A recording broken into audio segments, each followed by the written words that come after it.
18 to 21 is a weird period where you're alone, but you're not really alone. Now, I'm sure most of you guys clicked on this video for the same reason I'm sure many did.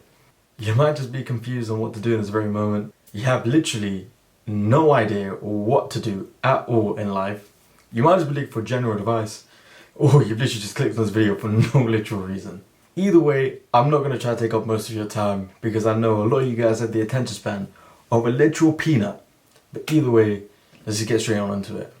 Now, like I said, 18 to 21, it's a weird period in life because you're literally just starting a whole new chapter.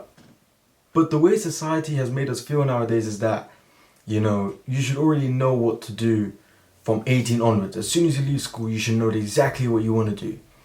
Now, one of the main culprits for this is literally social media.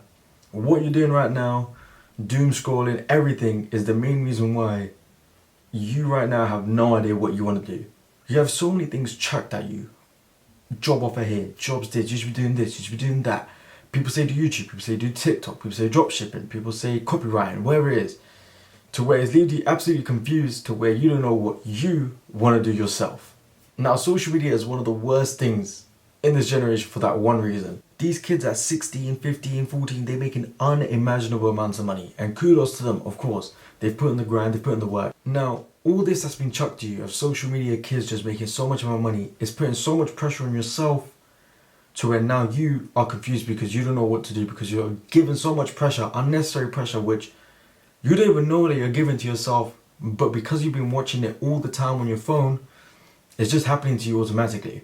Another reason why I think 18 to 21 is a weird period of life is because the people around you start to change. See, now you have all these friends that you left school with, you've met them every single day for the past 5-6 years, but now you barely speak to them. You don't know what's going on in their life. You don't even know what's happening in their life. They don't know what's happening in your life. And you guys make no effort to connect with another. Now, obviously, there's a few, which obviously you might keep, your really close friends. Those are the ones you should always keep, always speak to, make sure they're good, just check on them, whatever. But the rest of everyone else kind of just goes. You might not play video games with them as much. You might not talk to them as much anymore. You might not hang out with them as much anymore. But they're still kind of there. So it's that weird period of, are you my friend? Are you not really my friend?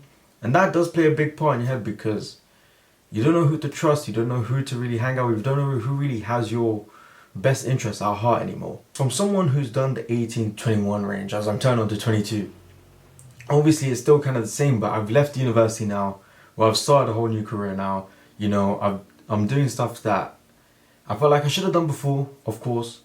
I felt like, watching these people on social media made me think, I need to start my business, I need to start now, Finishing uni, I've now got that time to where I feel like I can start the things I've always wanted to start. And I think a lot of people nowadays think it's a race. It's not a race. Relax, Just because they've made their first million already doesn't mean you can't make yours. It doesn't mean you should beat yourself up about it that you haven't got your first million. It will happen as long as you put in the hard work. And it might not be your time is right now, but it could be your time is later on. All you need to do is take a step back for a minute. Think about what you actually want to do. Just because someone else is doing dropshipping doesn't mean you have to do dropshipping. Because let me tell you something, I've had my fair share of jumping from business to business to business to business. And I've realized what works for me. Something that works for someone else isn't going to work for you. So take a step back, look at the things you like, whether that's content creation, an agency, running your own business, making a product. Look at all your options carefully. Just because someone's making $1 million in dropshipping doesn't mean you can make $1 million in copywriting. All at the end of the day is matters what you love and what you want to do. That's all I can really say. The other point I made was everything around you, people start to change. That's going to happen because you also are changing yourself. It gets to a point in life where you realize that you are also changing as well, not just them. And some people you need to let go of to improve as a person. So if someone's not on the same wavelength as you, someone's not doing the same goals as you, it's okay to let them go because they're just holding you down at the end of the day. And if someone else drops you, maybe because you were holding them down and you weren't helping with their goals. So don't take it personally. And sometimes it's just better to be by yourself if you need to. And the right people come to you when you start making good choices in life. I think I'm going to do this pretty much daily, where I'm just going to keep doing videos. Today was just a brief one because I wanted to see how I can do this YouTube thing. My first video I've done, so you know, take it easy on me. But other than that, I'm going to try to up the quality more. I do post a lot of TikTok, I do a lot of gym videos on. So if you're trying to see some gym videos, go and take them. My TikTok is RSS Lifts. I'm going to tag right down at the bottom. I'm going to hit more of the demographic from people from the ages of 18 to 21 because I feel like that's the best experience I know. I can't really speak to people that are 25 because, you know, I haven't been to the age of 25 yet.